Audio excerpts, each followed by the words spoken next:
It is the beating of his hideous heart. It grew louder, louder, louder, and still the men chatted pleasantly and smiled. Was it possible they heard not? Almighty God, no, no! They heard, they suspected, they knew.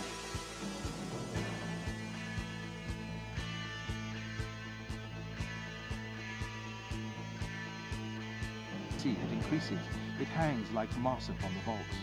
The drops of moisture trickle among the bones. In a field azure, the foot crushes a serpent rampant whose fangs are embedded in the hue. Nemo mi impune lacessit. Nemo mi impune lacessit.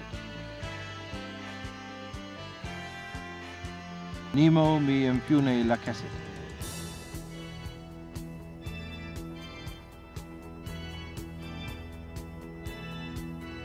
The old man's hour had come. With a loud yell, I threw open the lantern and leaped into the room. He shrieked once only. The old man was dead. Yes, he was stone dead. He was stone dead. I heard all things in the heaven and the earth. I heard many things in hell. True. Nervous. Very, very dreadfully nervous I had been and am. But why will you say that I am mad? A succession of loud and shrill screams bursting suddenly from the throat of the chained form. For the love of God, Montresor! Yes, I said. For the love of God.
I was never kinder to the old man than during the whole week before I killed him.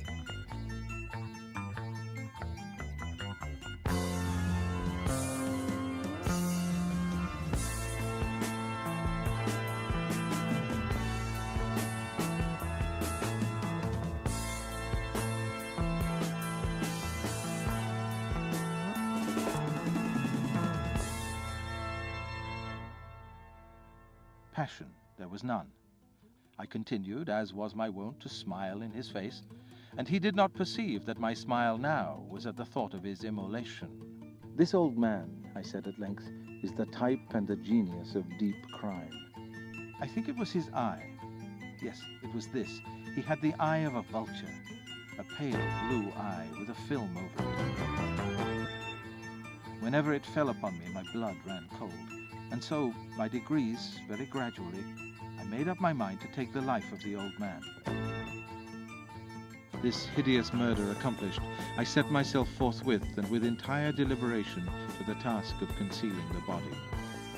I knew that I could not remove it from the house, either by day or by night, without the risk of being observed by the neighbors. Many projects entered my mind. At one period, I thought of cutting the corpse into minute fragments and destroying them by fire.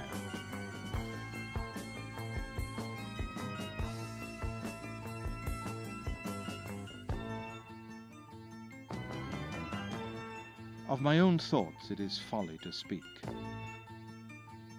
Utterly anomalous and inhuman, a howl, a wailing shriek, half of horror and half of triumph, such as might have arisen only out of hell, conjointly from the throats of the damned in their agony and of the demons that exult in the damnation. The glee at my heart was too strong to be restrained. I burned to say if but one word by way of triumph. Oh God, what could I do? I foamed, I raved, I swore, I swung the chair upon which I had been sitting and grated it upon the boards. But the noise rose over all and continually increased. It grew louder, louder, louder, and still the men chatted pleasantly and smiled. Was it possible they heard not? Almighty God, no, no! They heard, they suspected, they knew. They were making a mockery of my horror. This I thought, and this I think. But anything was better than this agony. Anything was more tolerable than this derision. I could bear those hypocritical smiles no longer. I felt that I must scream or die. And now again, hark, louder, louder, louder, louder. Villains! I shrieked. Dissemble no more. I admit the deed. Tear up the planks. Here, here! It is the beating of his hideous heart.